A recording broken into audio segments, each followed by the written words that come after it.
Are you ready? Let's do it. Are you ready? It's live. Are you ready? Are you ready? Yes, sir. Are you ready? And welcome to Live Talk. I am your host, Arthur Jeremiah, alongside my two co-hosts, Minister Samuel. Hey, welcome back again to Live Talk. And the spiritual ambassador, Yike Ezekiel, live in the studio today. Peace, everybody. All right. And before we go to anything, let's go to our general statement and disclaimer. Live Talk is proudly powered by TBS Goodwill, Builders of the Highway Foundation, and Men of Purpose. Together, we're bringing about awareness to the everyday challenges facing individuals, communities, and our nation. We tell our stories, listen to yours, and always respect different perspectives. Want to share your voice? Email us at livetalkorl@gmail.com to be a guest, or if you would like to contribute to our mission, purpose, go to livetalkorl.com to give a donation. Disclaimer. Information provided during this event and others to come does not constitute the official opinion of Live Talk or its affiliate entities. It is strongly recommended that viewers seek independent expert advice regarding any topics discussed, as legal requirements differ significantly across jurisdictions and are subject to frequent changes. If you have questions or concerns, you can always email us at livetalkorl@gmail.com, or you can DM us on Facebook and or Instagram at Live Talk Orlando. That out of the way. That's our general statement and disclaimer. Well, how are you brothers doing today? Starting with you, Minister. How you doing, sir? I'm doing wonderful. Always great to be here on a Sunday morning or Sunday afternoon. Yes, sir. And you can see here. Magnificent. Definitely a blessing to be able to be here today live and in color. Yes, sir. We appreciate you being here, brother. It's always a pleasure when you're in the studio. We can be face to face. So it's a beautiful thing.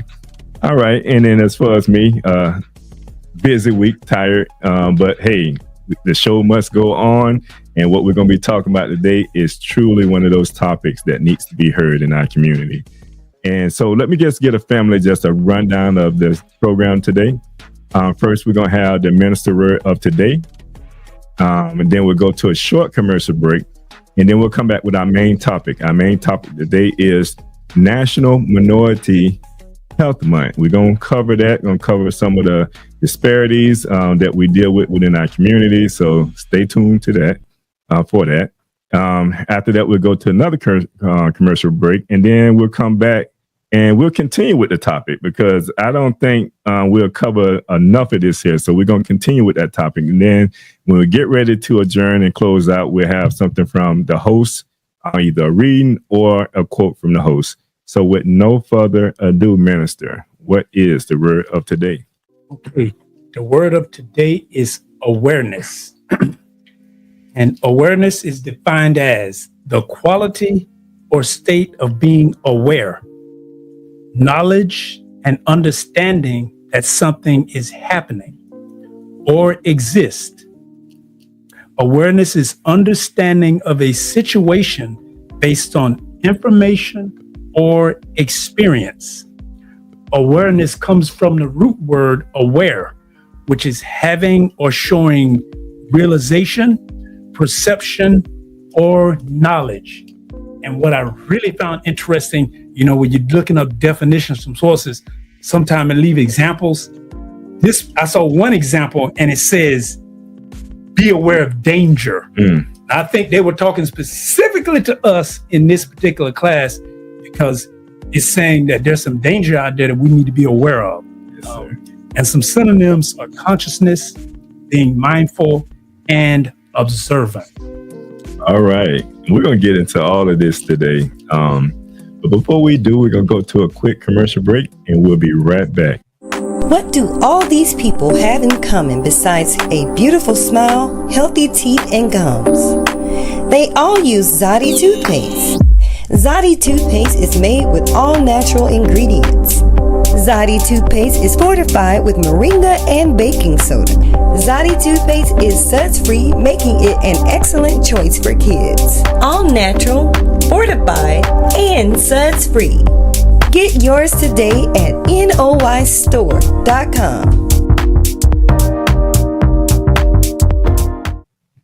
All right, so welcome back. And as mentioned before, we're going to get into our main topic of today, and that's we'll be talking about National Minority Health Month. And this is the month that we want to bring awareness, and there are many different organizations that are talking about this here. But we want to bring this to this platform, and we want to talk about it so that it reach our community, because I'm going to say this, brothers, I haven't heard of this month before. But I know we experience a lot of this in our community when it comes to having health issues. So I just want to share with the audience just some context just to go back a little bit historically on this month. And National Minority Health Month is observed every April in the United States, and it's a time to raise awareness about the health disparities that affect racial and ethnic minority populations, and to encourage action to promote health equality. Here's a quick history. Now we're going to look at it from a historical standpoint. In 1915, the roots go back over a century. Dr. Booker T. Washington, a prominent African-American leader and educator, established National Negro Health Week in 1915. The goal was to promote the health and hygiene of African Americans who face severe disparities in access to medical care and resources. In 1932, after Dr. Washington's death, the U.S. Public Health Service began supporting the effort, expanding its reach and resources. In 1951, the program ended as the government began to integrate health education and public health systems of services across broader populations. But the spirit of the observance persists in various forms. Now they want to expand this here. But anytime I'm off of just kind of reading this here. But anytime they look to expand something, we always get left behind, it seems like, because now it's the areas that they sought to expand it to, they give more resources to, and they leave us behind. But in 2001, the U.S. Department of Health and Human Resources, through the Office of Minority Health, officially established National Minority Health Month to build on that legacy. It was designated as a time to highlight efforts to reduce health disparities among minority populations, such as African Americans, Hispanics, Latinos, Asian Americans, Native Americans, and Pacific Islanders. Now, the focus each year, the month may carry a theme focused on pressing public health issues such as chronic diseases like diabetes and hypertension, mental health access, maternal and infant health disparities, and it talks about vaccines, the social determinants of health, housing, education, environment. And there's a lot of this stuff that affects us dearly, and it's a major concern within our community, because we are lacking from the education behind it. We are lacking from the proper environment, because some of us are in environments that really affects our health. We know of some incidents that occurred across the nation where, you had communities that was taking in bad water, so it's a lot of things that affect our health, but we're going to talk about some of the chronic things today. The main ones that we normally see: heart disease, diabetes, obesity, some of them. So we're just going to open up I'm gonna open up the floor, brothers, and I just want to. That's what do we think? And I pass it around the room. What would we say? Probably one of the top ones. And let's talk a little bit about heart disease. Well, heart disease is one of the major, and like that affects minority communities, specifically Black and Hispanic communities. But is heart diseases, we suffer more from heart disease and death than all other communities in America. But we are a larger percentage of people, but we have a much greater percentage of being affected by it. And it seems like, and Ambassador, I'll let you chime in a little bit on this here. What you think when it comes to, and maybe some of the you may have seen in your family or something. What have you seen and noticed? Well, health awareness is making, as the brother said, you becoming extremely conscious of your health. And we know that heart disease is the number one killer in America, period. And heart disease is exclusively related to your diet. So every 39 seconds, they're saying somebody dies. The stats show that over 7,000 people a day die from heart disease. Wow.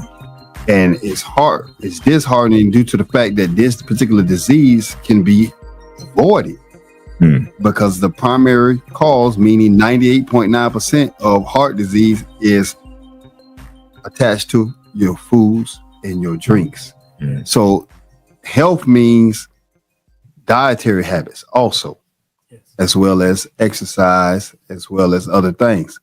But the one thing that we can control, we understand that your diet is your number one addiction. That is a need of humanity. So we must eat.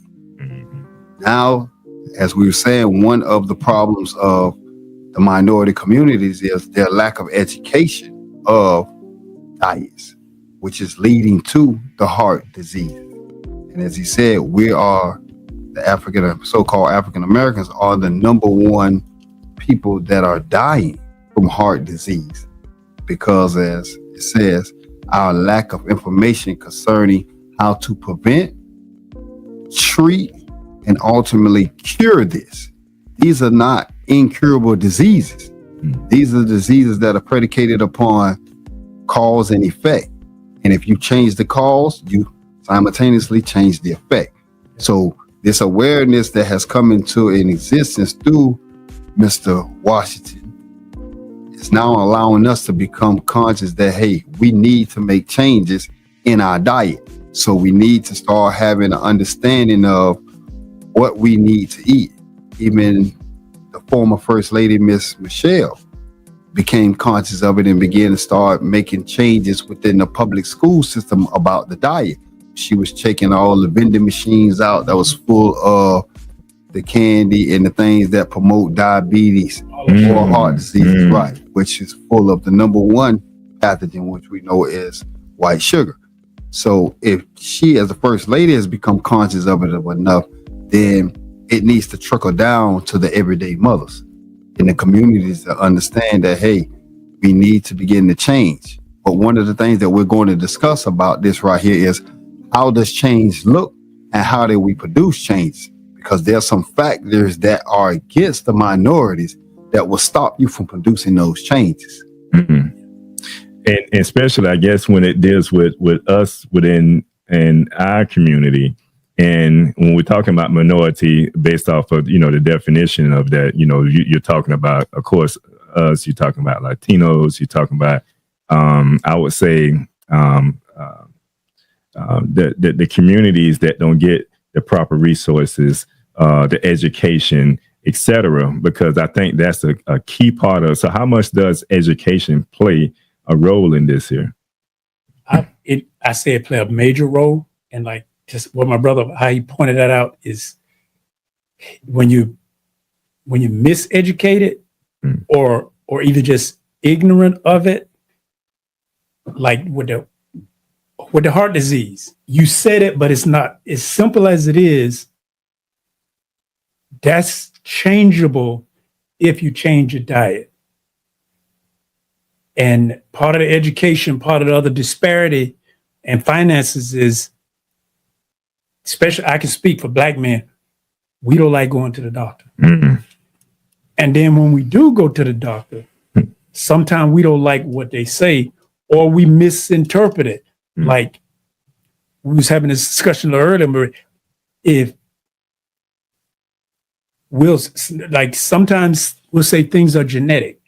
Some parts of that are true, but another part of that is not necessarily true, because we want to say, well, mama had it, auntie had it, uncle had it, sister got it, so you got it. But the education is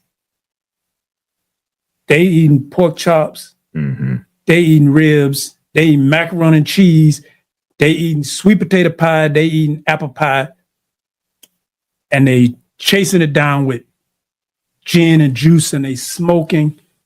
If you eat that same way, you will be susceptible to those same diseases.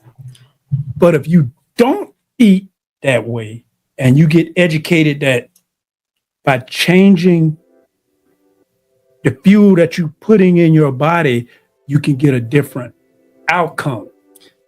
So what I'm hearing is the mindset. This goes all back to the mindset. So if somebody tells me that my mother had diabetes, my father had diabetes, my grandma had diabetes, now that becomes a part of my mentality that I'm gonna get diabetes. So why should I avoid stop eating all this other stuff, because it's destined that I'm gonna get it anyway. diabetes. So are we saying that's the mindset? Because now it deals with the mindset, right? Correct. And with that mentality, people are what they think. My perception becomes my reality. So if I feel that everybody in my family prior to me had this particular disease, then yes, I too will accumulate this disease. However, that's the lack of knowledge. Because if everybody had diabetes, for example, now I go to school and I say, well, okay, everybody had diabetes prior to me. Let me see, can I avoid this? Now I enroll in a dietary school, we say, and I look up what is diabetes, how is it caused? Oh, diabetes is a disease where the island of the language no longer produces the insulin. So you need an outside source from it because you depleted the pancreas to the degree where it can't produce it on its own. Okay, that's the problem. How could I reverse this process, or is this process reversible? Now I learn, yes, it is. All I have to do now is re-up on the island of the language so that the pancreas can begin to reproduce it. How do I do that? First, I have to take the sugar out of my diet. Then I have to flood my system with the natural sugar that comes from the vegetables and the fruits. That's what my body craves. Now, without that white sugar going into my system, now my pancreas will resurrect itself. Now it can produce insulin on its own. Now I no longer have diabetes. And this is a process that's reversible within months. But our lack of knowledge of the disease itself and how to eradicate it is what's keeping us on the disease or having the disease and causing it to continue to spread.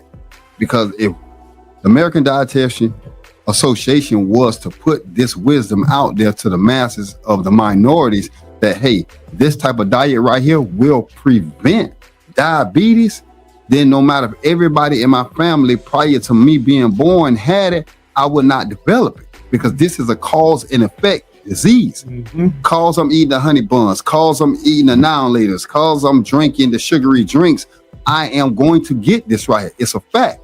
It's like, cause I work 5 days a week, at the end of the week, it's a fact, I'm going to get a check. Right. It's just that simple. So when we come into the wisdom or the knowledge of what these diseases source is, then we can change the source and change the problem, because diabetes is the number 2 killer in the minority communities. Again, a 1000% preventable disease. And that's something that doesn't matter what stage you're at, it can be altered. You can eradicate that if you change your diet. But again, back to the mentality of the minority people is, I don't eat because it's beneficial to me. I eat because it tastes good. Yeah. It looks good. Right. So that's the reason why Burger King is in existence. McDonald's in existence. All these restaurants on every corner is in existence. So if you don't change the mentality by changing the information that's given to the next generation, if each generation is supposed to exceed and excel the generation previous to it, then America's in trouble because the minority communities are getting worse. They're becoming more degenerate health-wise. You're seeing younger and younger children with diseases that was only attributed to the older generation. Right. Now these children at a young age, 7, 8, 9 years, diabetics. Yes. They got these different cancers, which again, another disease, 100% curable and preventable. But our problem is our lack of knowledge, because in our communities, the educational system is not teaching us the way to eat. So when it comes to, because I know, like, when we have developed a habit of eating bad and now we become conscious of it, from what I understand, there are certain parasites that determines, send signals to our brain to crave certain things that are bad for us. How do we then get rid of these parasites that are always sending signals to our minds to say, go and get that honey bun or grab those 9 laters. Although I see a nice apple over there or maybe a banana that I can grab, but I'm craving that honey bun over there. What are some things that now? See that, and that's when we go to education, and we're talking about disparities. It's also finances. Like comedians talk about it all the time, but it's a true thing when it comes to like Kool-Aid in the Black community. Right. It's like, don't get me started on the artificial colors that are in there. Right. But then what do you do with it? You dump a whole bunch of sugar in it. Right. Or the sweet tea. It was like you put a whole bunch of sugar in it. So you're training your body, you're training your cells to crave it. And it's just as addicting as cocaine or heroin. More. But it's not illegal because you can buy it in the store. And it's the least expensive sugar to buy. That's true. And it's the easiest one to get access to. So if someone's finances are low and they haven't been taught, they think it's okay to buy those inexpensive sugary drinks, and you start giving this to your children at a young age, you get them addicted. And like the brother say, now you got preteens and teenagers with diabetes or with situations where they need insulin because you cause your body to not be able to function. Now it takes a lifestyle change and it be educated. You kind of have to, not that you kind of have to clean your system out, but if you start eating proper, your body begins to desire that which is proper. When you start to drink proper, your body will desire that which is proper. It's just like someone on drugs. It's kind of like they got to go through some withdrawal symptoms in order to kick it. But see, here's where it get a little complex because we live in a profit society versus economics. If we had access to free healthcare or healthcare was prevalent, then pharmaceutical companies wouldn't seek to make a profit. But rather than them pushing health, they say, okay, you can continue to eat and drink that way, but you can take a pill. So it holds the diabetes and it holds the heart disease at bay. It's not fixing the problem. It's just holding it at bay. And now someone is profiting off of your bad lifestyle choices. Right. And that go ahead, sir. I think that one of the ways to alter your behavior with this is to change your environment. And what I mean by that is change where you're placing foods at. So for example, if I got a pack of Oreos that I keep on the counter, then my inclination gonna be to reach for Oreo even if I'm not hungry. But if I take that Oreo and put it in the back shelf, out of sight, out of mind. Yes, sir. So I'm gonna be less inclined to grab it. And then if I replace it with the apple, the orange, or some type of fruit, now when I walk and bend the corner to go to my kitchen, I see that. And the natural colors of these particular foods are more attractive. And this is why these companies put these pretty labels on these, they packaging in these foods that are poison. So you have to change the environment. And once you do that right there, it's not as accessible in your homes. And once you get the mindset that, well, okay, I done got used to, as you say, eating this on a regular basis. And you have to consciously begin to eat this, even if you schedule in that, okay, I need to eat at least 2 apples a day. And once you start doing this right here and it becomes a habit, then it's easy to wean yourself off of the bad eating habits.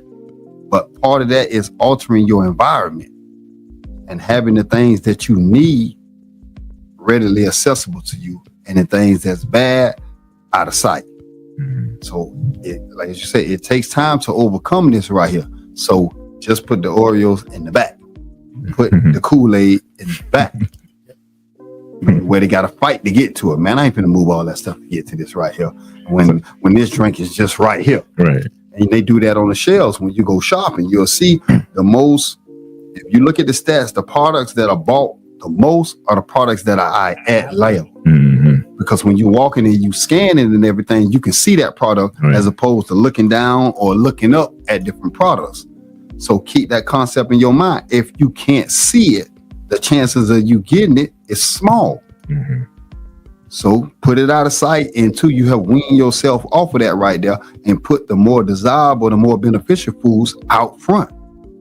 And that's one of the ways that you can kill the craving. Stop watching the shows that promote this particular thing. If I'm smoking, then I got to stop watching cigarette commercials. Yes. I got to stop watching shows where every 5 minutes somebody firing up a cigarette, because that's a cue. That cue produces the craving. The craving produces, I need the reward for this right here. So you have to begin to eliminate that. Everything is cause and effect. If you do that right there, then you'll begin to subside on your use of that bad product that's harming you. Because even though, as you say, the medical field has said, now we got pills to do this and do this and do this. Nobody has a pill to cure it. I just have a pill that'll make you comfortable immediately while you're doing what you're doing for a particular set time. So yeah, you can drink, you can get a hangover, but all you got to do is take this hangover pill and you'll be all right. And don't worry, in about 6 more years, I got 2 more pills for the side effects. And then the side effects to it. Correct. So it's an ongoing process. And now, before you know it, as you get older, depending on your body, you got a medicine cabinet full of pills that you take every day on the clock. Right. Okay, I got 80 pills I got to take a day. And it's all based on because of what I sacrificed the present and it destroyed my future. So, okay, I made these bad habits. I'm ignorant of these dietary. Now, this is awareness month. Let me become aware. Let me see. Why should I eat a banana every day? Why should I eat a carrot every day? Will it do anything for me? Will it help me? Most people know that basic fruits that we eat, they can name at least one good attribute of the fruit. Well, I know if I eat a carrot, it'll help my eyes. They know things of that nature right there. So why are we not giving that? If it'll help you, it'll help your children, help your nieces, your nephews, or whoever that's in your inner circle. You want to promote health, not only for myself, but for everybody that's around me. Charity starts at home. And that's what we have to understand, that this month is making you conscious that, hey, better yourself. If it's only one fruit or vegetable at a time. Yes, indeed. And I say this, and I'm gonna let you, because you probably want to chime in on this as well, because we're talking about, the foods that people should eat, like fruits and vegetables. What you say to the person that say, I eat a salad, but they have the pork chop and they have all the other stuff, and get a little bit of salad on the side, and so I eat salads, I eat fruits. I had some peaches that came from Walmart, with all the high toast corn syrup in it, and I had some of that on the side. What do you say? What are we saying to people like that? Two things. The first. Since we're saying Awareness Month, and of course we do our disclaimers. I'm not your doctor, but what I can tell you is someone who's familiar with eating a plant-based diet or eating healthy and living in that direction. Most things you can change in 30 days, unless you're chronic, 60 days. You can change those cravings. You can change. Your body will change the way that it begins to produce the proper nutrients. You can change it in most cases 30 days, sometimes 60 days, unless you're really, really chronic. Right. And then you might need to get some supplements to go along with it. But to that point, it's kind of like, it's an adage. If you have a dirty glass of water. That's a good analogy. If half of that water is dirty, you can pour clean water in it, but it's still dirty. Right. You can pour apple juice in it, but now you got a glass full of dirty apple juice. You can put that water can be pure from a spring, but it's still diluted. What you have to do is pour that glass out, and you got to wash it. It's like they're not like this is education for those you trying to make the changes. If your kid were to go outside and get mud and put water in it, you wouldn't drink out of that muddy cup. You would go and wash it first before you put clean water in it. Same thing is with your body. You have to wash it. To wash it is you got to do some cleansing. That means you have to take some of this in order to wash it. Like certain of those fruits and vegetables, you need to eat them and you need to be cleansing. If there are things, and we know what they are, but I shouldn't have to point them out. If you're eating the pork rinds and you're eating fried chicken, fried foods, you need, in order to clean the pot out, you need to take those out and clean it. Meaning, let's replace it. Like I tell most people, if you're eating 2 or 3 bad things, take one of them out. And then instead of having 1 serving of vegetables, add 2. Yeah. And then you gotta, unless you, like some people can go to cold turkey. A lot of people can't go cold turkey. Right. It's like being on drugs. So it may take some time. Like I'm saying, in most things, you can do it in 30 to 60 days, but you can't continue to put clean things in a dirty glass, because eventually if you pour clean water in a dirty glass, it's like if you got a gallon jug and you pour it in there with a straw, it's going to take a long time for that water to push all of that dirt out. And then you got to try to clean it and then fill it up with clean water. But if you dump that stuff out, meaning you might need to do some, if you're a spiritual person, you might need to do some fasting and praying. That's right. To let that stuff get out your system. Detoxing. Well, my thing, yes, for that right there, answer your question is, if you're eating a salad and you're adding any type of meat, you're adding salad dressing, you're adding condiments to it, you just drowned it. Salad is a high water content food, but by you pouring salad dressing, the condiments, the spices on it, you're sucking the water out of it. So it's like taking an apple and putting it in a microwave for 20 seconds, taking it out and eating it. Now the apple is no longer high water content food. When you bite it in it, the water gone. because you didn't cook it up out of it. So even though you're eating a salad, you're not getting the benefits of it when you're adding all the ingredients on top of it that literally drowns it. So if you're going to eat that salad, then even if you're eating it with meat, that's cool, because you're in what is now called the proper food combination. That's the biggest issue with our health. What we're eating in combination is wrong. So if you're going to eat an animal protein, meaning the meat, then you're supposed to mix it with a high water, meaning of vegetable, not a starch. We like to eat hamburgers and fries. You eat an animal protein with a starch. The human body has two liquids in its stomach: alkaline acid. Acid is to break down animal protein, meaning meat. Alkaline is to break down the starches. These two alkalines and acids can't mix together. So when you eat the hamburger with the bun, then it just sits in your stomach. Now you need Tums, you need Rolaids, and you need all these other things, because you're getting indigestion. You're getting acid reflux because you're improperly mixing these foods. But if you would have took the meat and mixed it with a salad or mixed it with some type of vegetable, then you was all right. Because think about it, the human body, they say, is anywhere between 80 and 70% water. So how do you replace that water that you're losing from working out, from walking and just sweat? How do you replace that? Do I replace it by drinking Zephyr Hills? Or do I replace it by putting the water that was naturally accorded to humanity, which is from the fruits and the vegetables? So if you're going to eat, a lack of ignorance, we don't understand proper food combination. That's the biggest issue. We don't understand what is called the circadian rhythms, which is the time frame to eat. We like to eat heavy meals first thing in the morning, what we call breakfast, which is doing the elimination cycle. This is why no matter who you are, what age you're at, when you wake up, a few things are common. You have to use the bathroom. You have bad breath. You have, depending on the toxicity of your body, cold coming out your eyes.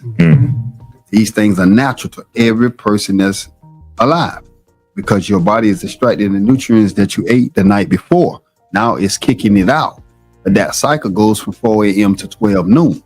And the problem is the energy that's normally used to break down that cycle, you transferred to breaking down that breakfast you just ate. So now the energy that was used to take the toxicity out of your body has been put on freeze to break down that breakfast. So that means your house, you're never taking the garbage out. In a couple of months, your house is going to become a landfill. So as you said, you have to clean the body out. You can do that daily by making sure whatever plate you sit down and eat, you should ask yourself, is this food going to cleanse me? Meaning, is it has water in it, or is it going to clog me because it ain't got no water in it? Water is used to clean everything on our planet. You're not going to go outside and you're going to use a candy bar to clean your car and think your car going to be clean. You need water. Right. So why would you think that your body don't need water to clean itself? You use water to clean the outside of the body. You have to use the water to clean the internal part of the body. Once we begin to do that right there, then we'll see cancer, we'll see heart disease, we'll see diabetes, we'll see obesity evaporate almost overnight.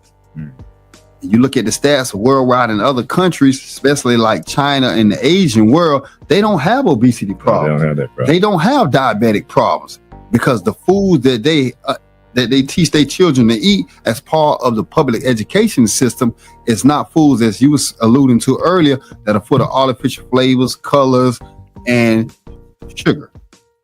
So when they understood the correlation between these foods, these chemicals, and diseases, they didn't want 60% of their country to be hospitals and doctor's offices. We could be using that land to produce farms, to produce industries. So let's eliminate all the foolish foods that being given to our children. Now their children are the best health. America is supposed to be the most enlightened country on the planet. However, she has more hospitals than any other country on the planet. Still building. She has more people on over-the-counter drugs than any other country on earth. It's ludicrous with the wisdom America has, the underlying diseases that's flooding the communities. It's hardly a person, especially in the minority communities, that don't know somebody that got some type of cancer, diabetic, or then had a heart disease or have heart issues, high blood, low blood, gout. We have all these issues, and we are the number one producers of these issues.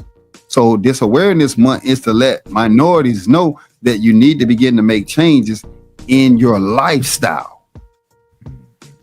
Because we look at, like, you alluded to, like, obesity, and how, you know, we lead the world when it comes to that, and obesity, because of the foods that we eat, which ties right into the diabetes, you know, becoming diabetic.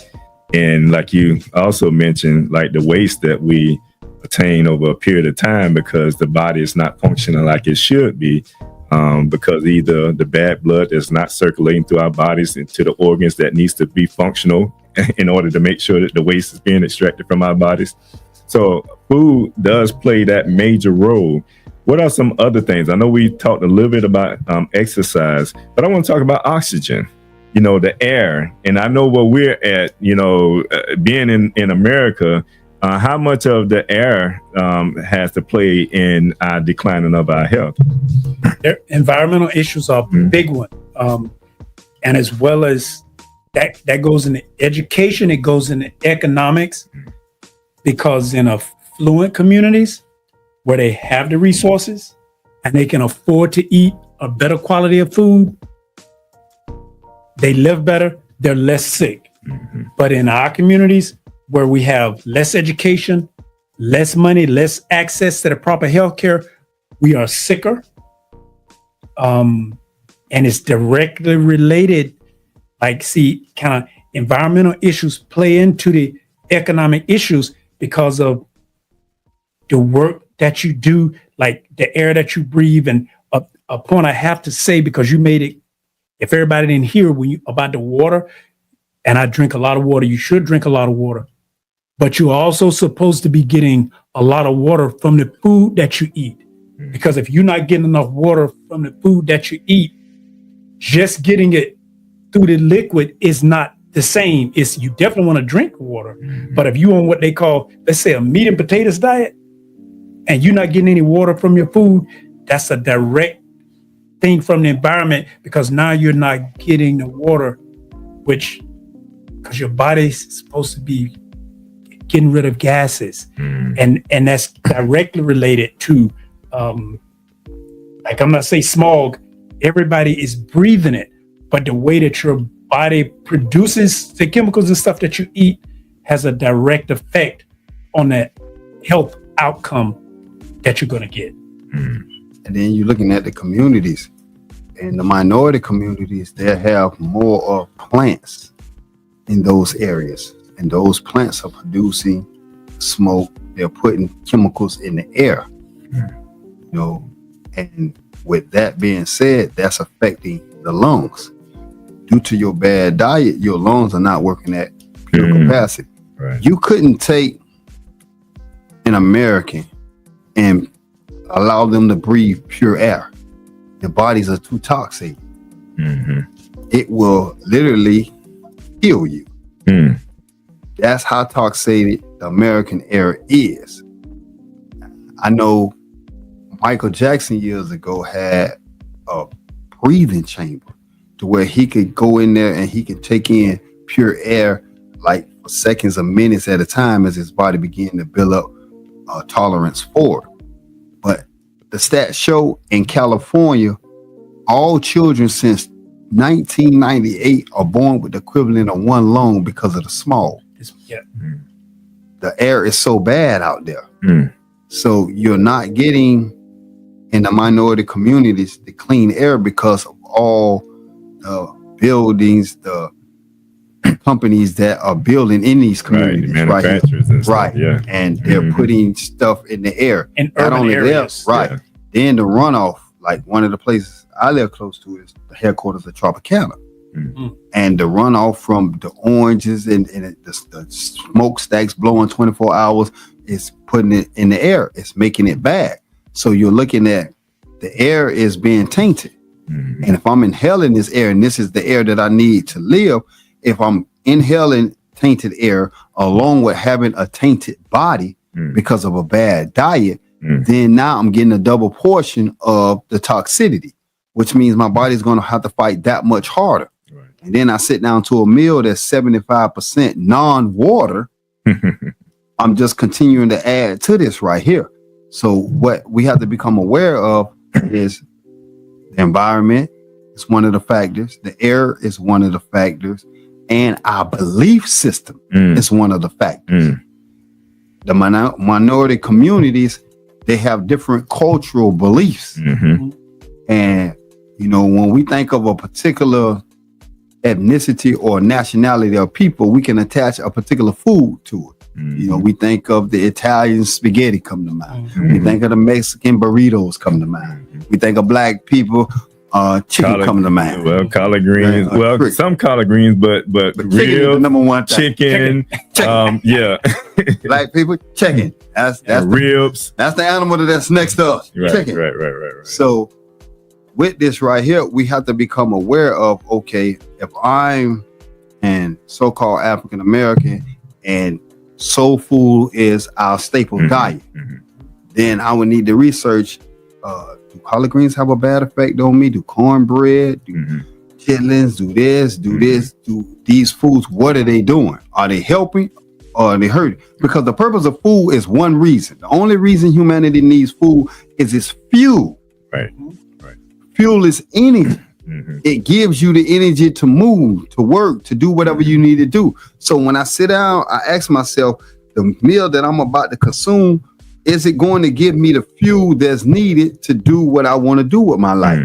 Or is it going to take energy? Because remember, when you eat something, it takes energy before it becomes energy. So is there a balance, or does eating Popeyes take 90% of my energy and only give me 10%? That's not an equal trade. So we have to become aware that what we're feeding ourselves, our families, our communities, is it beneficial? And once we become conscious of what the things that we're consuming, then we can begin to make the changes of it. And as you said, it takes time to overcome these habits. So we have to make an effort that, okay, we're going to start eating X amount of vegetables a week, or every day we're going to put, as you say, we're going to take one of these starchy foods off and replace it with a vegetable. We're going to make sure, instead of giving you the Nutty Buddy bars, I'm going to give you a pack of grapes with seeds. Right. Not the ones that make me laugh. Gotta look for those though. Yeah. It's hard to find these days, you know. But we have to, and they cost a little more. And now we're back to what you were saying earlier about the finance, right? Which is the biggest problem, because if most of us, especially in minority communities, are on some type of government assistance, or we have some type of low-paying job, then the cost or transportation to get to the place, right?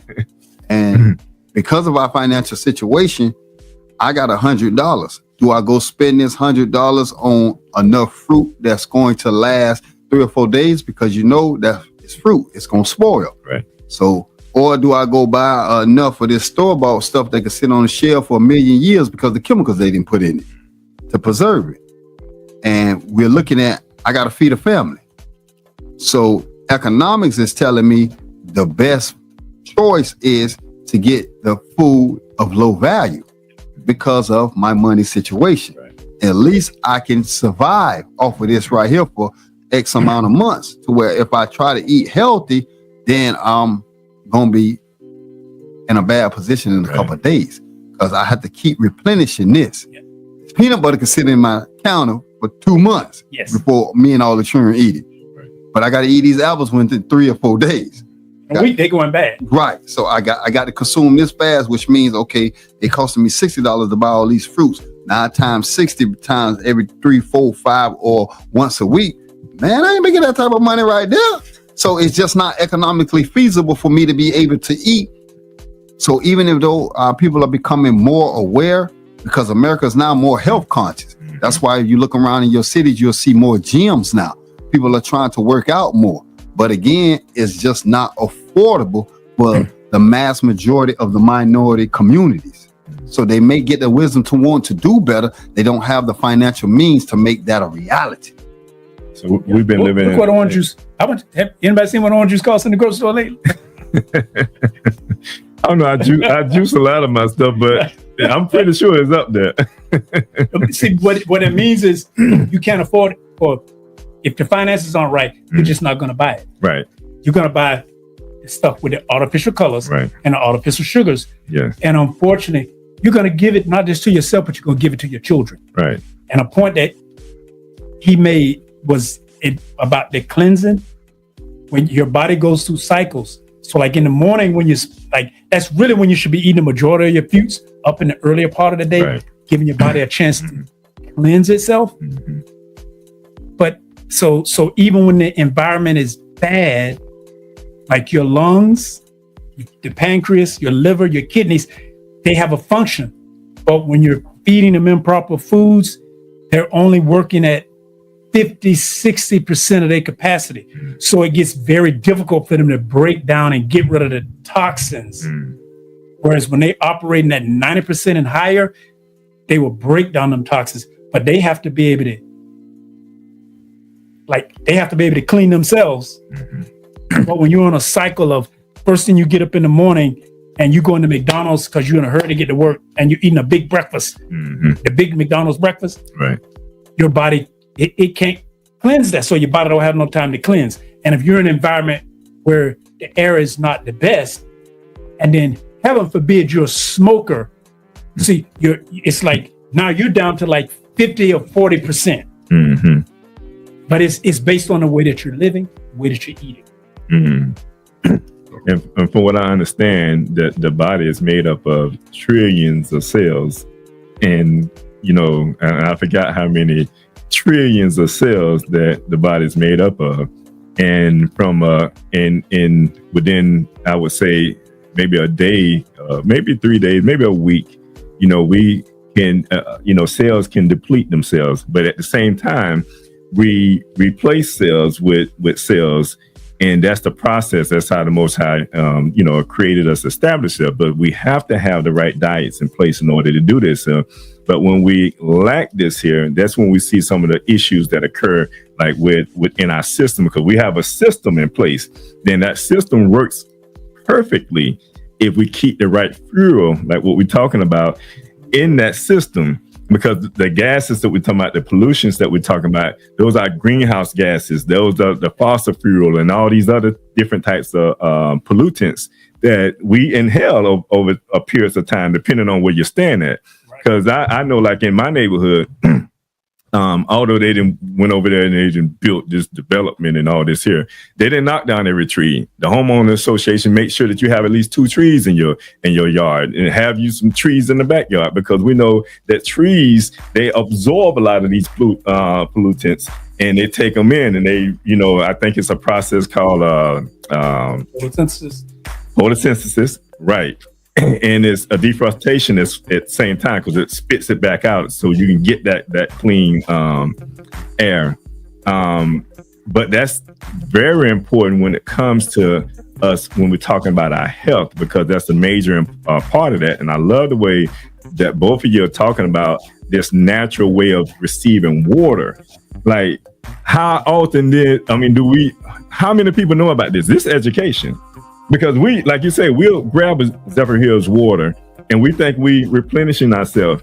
But the water that we're talking about is the water with the nutrients in it, the minerals, the stuff that our bodies need in order to function. Go ahead, brother. It seems like you. Oh no, I was just saying that on the concept of water, the problem with water anywhere is it's missing an essential element called enzymes. Enzymes is what gives life to everything on our planet. So regular water doesn't have that. I don't care if you get Zephyr Hills, Spring, or wherever your water is. It doesn't have the enzymes that the human body needs. It doesn't have a natural affinity with the cells of the body. But if I take this apple and the water that's in that is from the earth, think about that. The human body comes from the earth.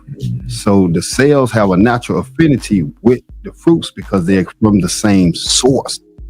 So that water now, once it hits the system, it does 2 things that no spring or natural water can do. 1, it takes the nutrients to the bodies. 2, it takes the waste away from the body. This is what, as they say, hydrates you. You will have to drink 1 billion gallons of Zephyr Hills or any type of regular water to get these effects. And we know that drinking that water, going through the process that it does to get into Zephyr Hills. When you look at, if you ever take the time out to look at the process of how this water is cleansed in America through the wastewater treatment program, and now they bottle it, then they ship it all over the planet, the conditions that this is. But again, it's missing enzyme that only fruits and vegetables can give you. So if you drinking the fruits and the vegetables, you would never have to drink water. Never. Because it's not, again, alive as the fruits and the vegetables are alive, because it has the enzyme in it. So once we become conscious of what we're drinking and the effects of it, then again, it'll alter our lifestyles. We'll begin to eliminate the obesity, which is, we know, a horrible problem. But obesity has one source: bad food combinations. Right. The moment you begin to properly align your food together, you will begin to lose the excess weight. They say the average human carries between 40 and 60 pounds of excess undigested food in their system, which we call the love handles, the thickening of the thighs, the thickening of the neck, the underarm. The body begins to store this stuff in different places to keep it away from the internal organs so that you don't become sick. Right. So now, through another problem the minority community has, we don't like to exercise. So we're letting that stuff just sit. And now this is where the clots come in, the high, the low blood pressure and everything. So we need to begin to exercise. Eating is one part of it, but you have to exercise. And exercise can mean stop jumping into your car to go to the corner store. Walk. Right. Get you a bicycle. Right. Begin to do something if you don't want to join the gym, but get some type of exercise. You stand there and do you some jumping jacks in the house. You don't have to leave your house to join the gym. Right. You know, just start getting the blood flowing so that your body can start operate, getting it circulating. Everybody that sat in a hot house, purpose of that fan is to get that air circulate so you can cool down. The purpose of exercise is to get that blood flowing so it can get that toxicity out of your body. So you become less diseased and you begin to lose the weight. So it's a win-win situation. No, I mean, you saying some key points. That's why I always say, got 2 minutes.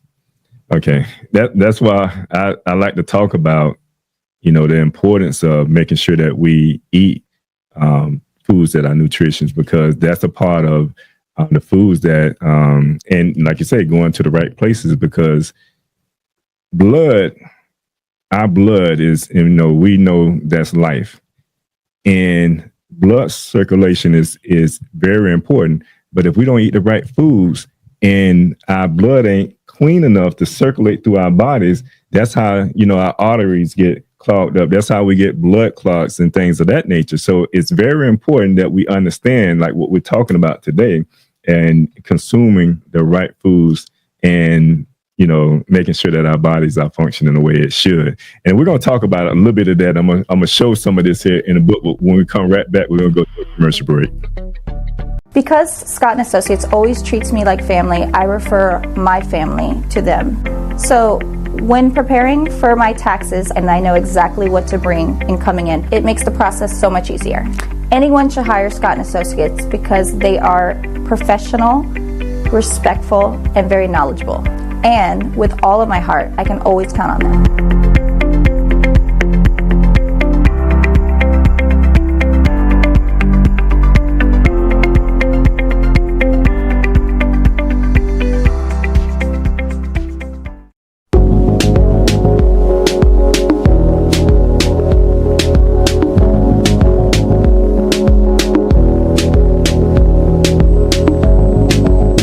This just in, breaking news out of Miami, the city of Yahweh.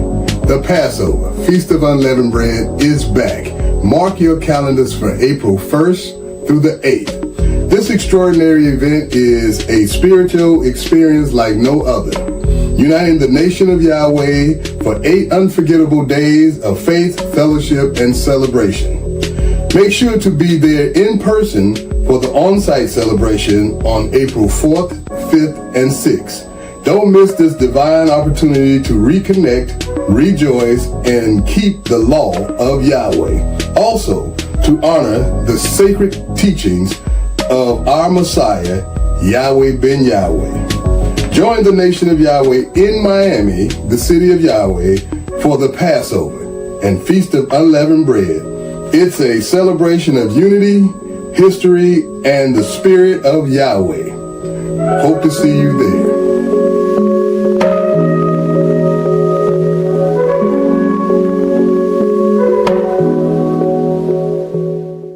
Welcome back. And just want to talk about some foods that we can possibly make a part of our diets that can help when it comes to a lot of these different chronic diseases that we're talking about. We talk about diabetes, we talk about obesity and heart disease. There are foods out there that we can eat. And I know we mentioned some of it, but where I'm coming from, this book that I have is Fighting Diseases with Food.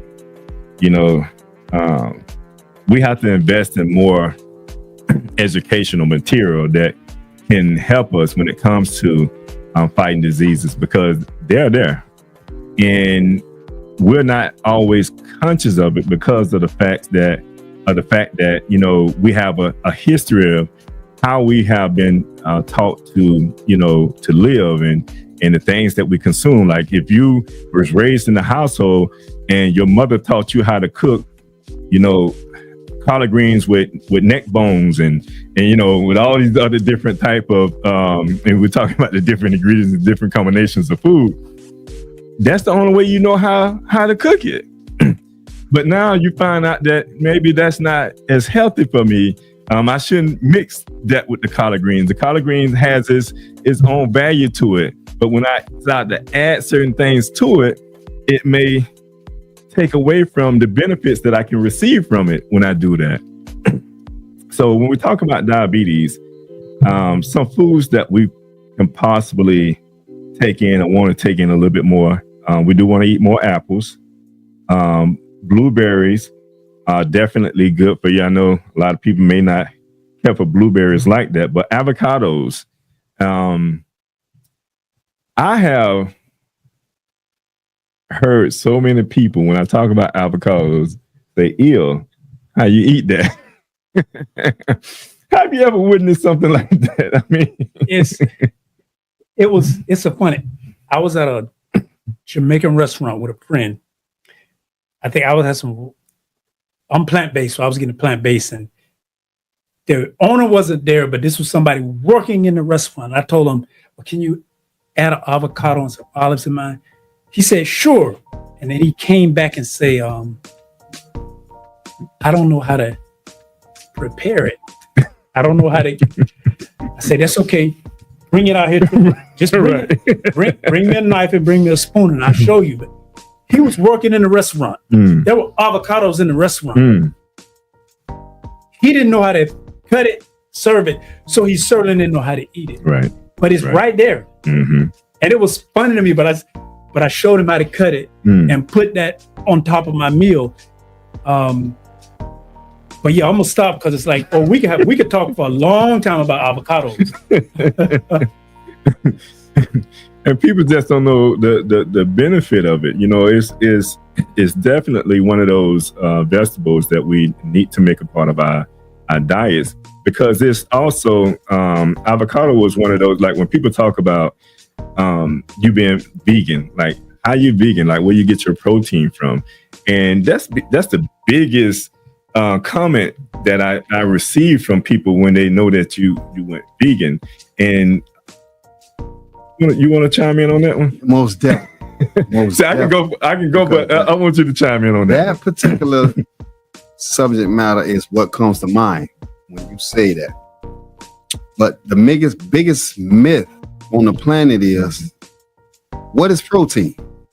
people haven't took the time out to get the denotation of what is protein.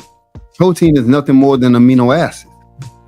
And amino acids comes from fruits and vegetables. You're not going to eat a tuna, chicken, turkey, and turn animal protein into human protein. It will never happen. And the reason being is this, as we said earlier, the enzymes are the chemical key to life. Enzymes are heat sensitive.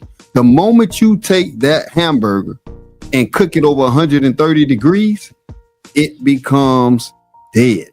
You kill the enzymes in it. So it's no longer a live food. That's why you notice the carnivore animals, lions, tigers, these animals in the wild that eat other animals, they only eat animals that have a protein diet. Carnivores don't eat carnivores because they get their high water from these animals. And you notice they only eat the kidneys and things of that nature that have the water in it. But amino acids is what people call protein. And you're never going to get that from an animal. And I know a lot of people out there think that, oh, I'm not going to eat meat, but I love fish. So I'm getting it from the fish. No, you're not. That fish used to be alive. So the moment it dies, the osmosis process in it dies. So again, you're not going to eat that fish raw. You're not a bear. You're not just going to go out there and bite him and go to eating it. You have to cook it because it's showing you that one, you can't go out in any street and see a cow and just bite it. Your teeth are not built to tear like theirs is. Your intestines are 3 times as long as carnivores' intestines. That's why the food sits in your stomach an extremely long time.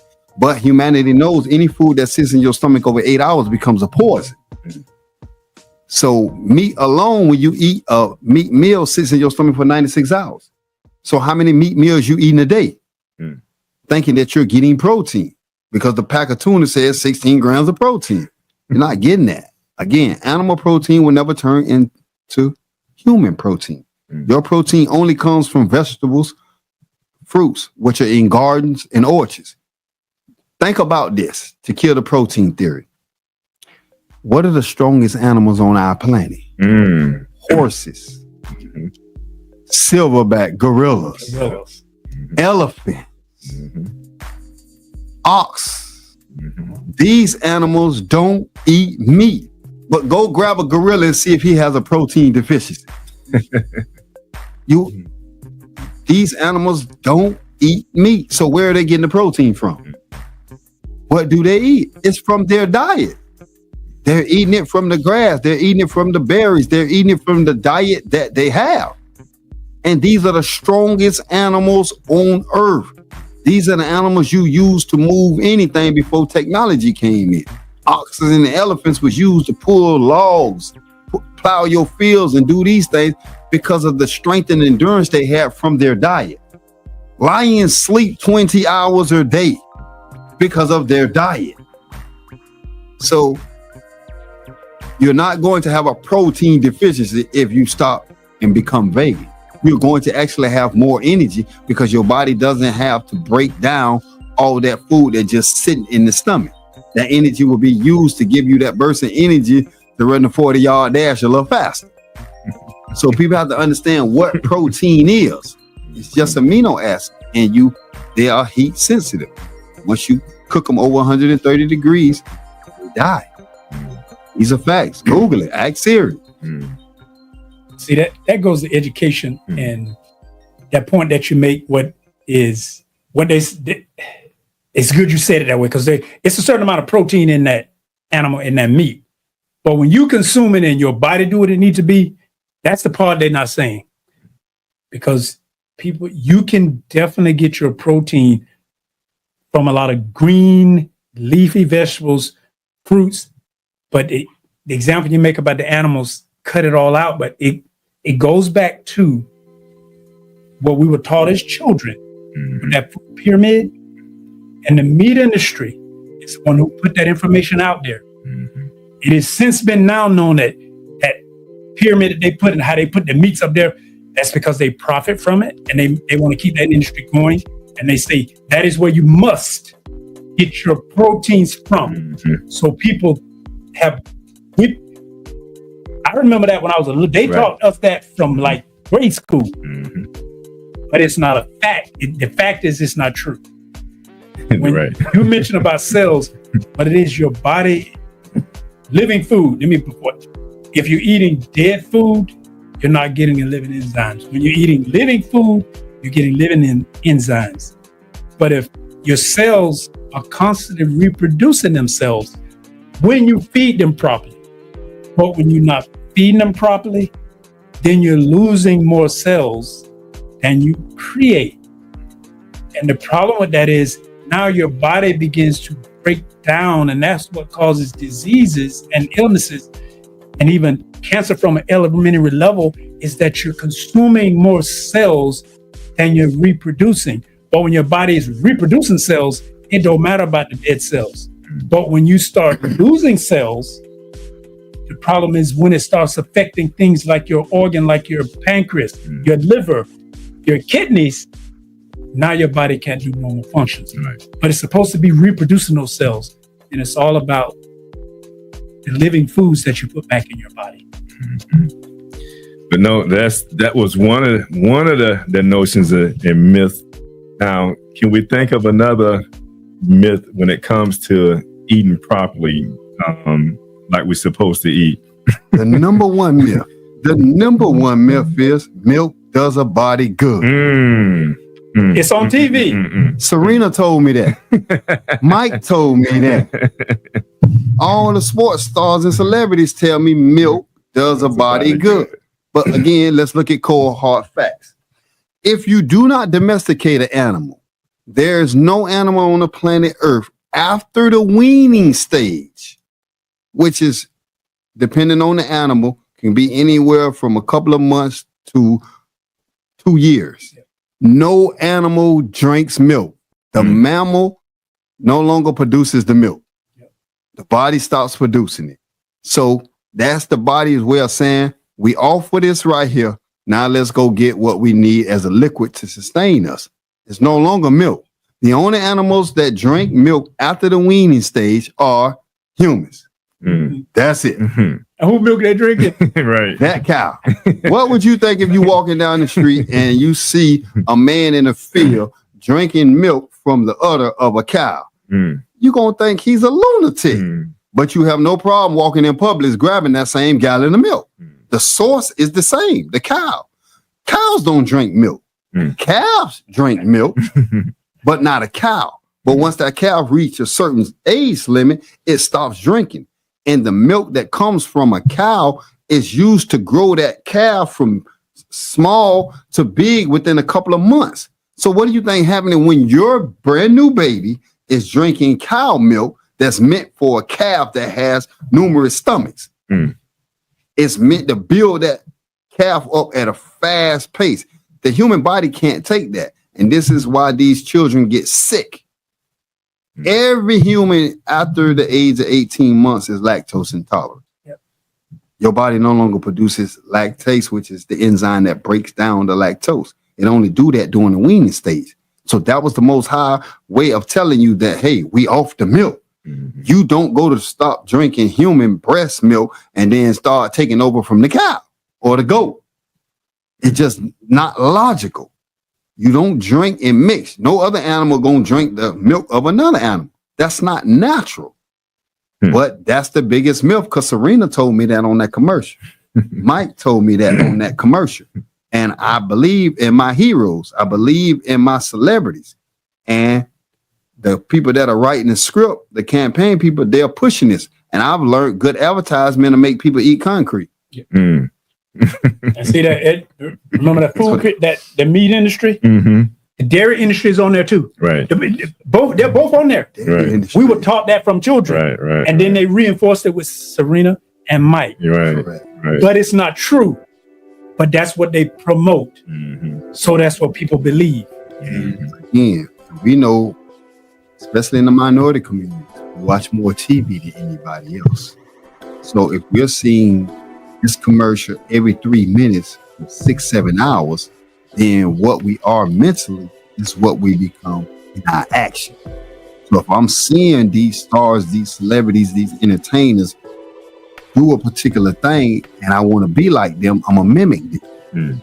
And we're mimicking them by drinking the product. Might advertise Gatorade, for example.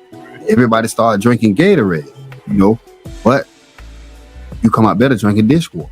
Look at Gatorade. Next time you're in the store, get a bottle of Gatorade. Look at the ingredients. It's going to say 0% juice. Zero.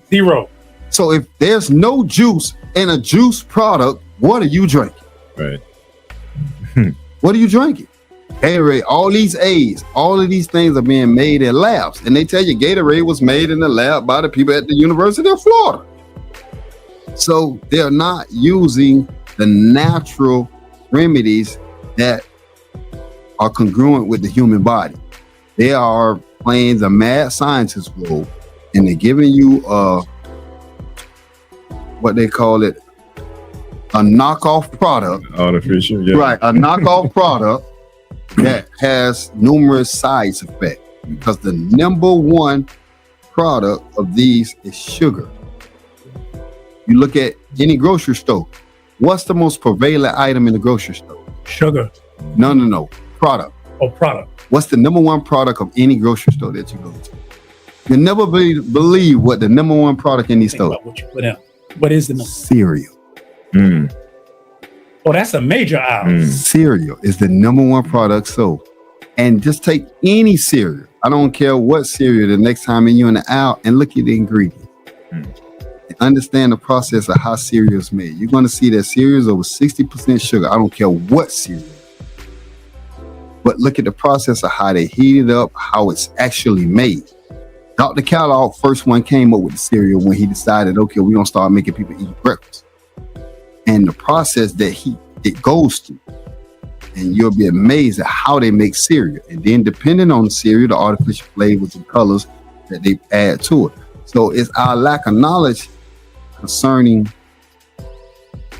food and its correlation to the human body that's leading to the mass majority of, let's say, heart disease, diabetes, obesity, cancer. And then they play on our emotions, because St. Jude and places like that will show you these little children in these cancer hospitals that need your help. So, we would donate to these because we understand the plight of these children, and we have a natural compassion to want to alleviate that issue from them. Yet, in an enlightened society, we would teach our children how to eat, to live according to the human body. Any automobile you buy, it comes with a manual. Any product you buy comes with a manual to teach you how to use this manual to get the best out of it.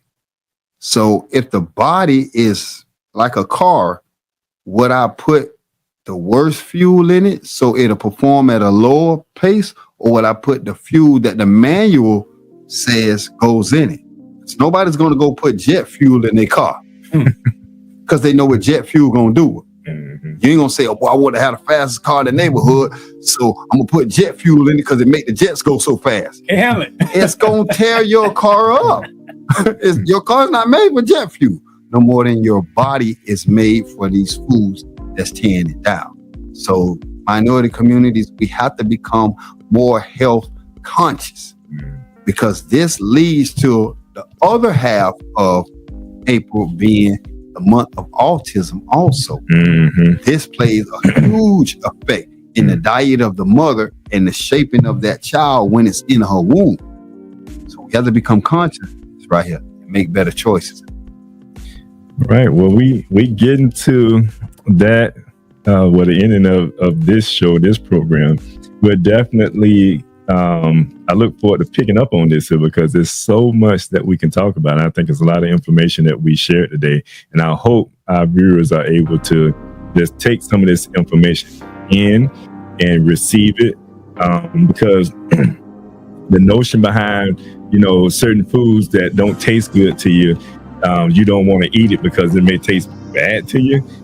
You have to change that mindset. But I start, go ahead and sign off. I start this way, Brother Yisrael-Scott. Well, again, Live Talk family, we hope that we brought you some information that would allow you to become edified and make choices that will begin to heal yourself during the month of minority health. Indeed. A lot of times people, when they talk about blessings, they only talk about blessings. Think of money. First wealth is your health. Mm-hmm. And you can make that change by simply choosing what you put in your mouth. No, and that's real. We look at things from a spiritual level, but we also look at it because everything that's spiritual, has a physical connotation to it. So when you spiritually feed yourself the right information, you're supposed to manifest that in your body. You should be able to see that in your walk of life. And when you look up the word ill and you just kind of associate that word ill, when I looked up the word ill and illness, it took me to the word wicked, wickedness. So when you associate that spiritually and you think about, man, to be ill is to be wicked, you have to understand that the Most High didn't want you to be ill. And he has certain laws in place that he has established for you to be healthy. So if you pick up on this and you really take this in, you won't be ill or wicked. You'll begin to walk that life of righteousness and the right path of life. So I leave you with that. And I say from the host, peace and prosperity. And from Live Talk, we are out. Thank you for watching Live Talk. You can follow us on Facebook, Instagram, and YouTube at Live Talk Orlando. Please subscribe to our YouTube channel. Hit on the notification button so that you can see more videos like this. You want to join the show? Email us at livetalkorl@gmail.com. You can also follow the host on Facebook and Instagram at Arthur Jeremiah. And visit the website, thenoystore.com, to pick up your copy of The Spiritual Significance of a Name.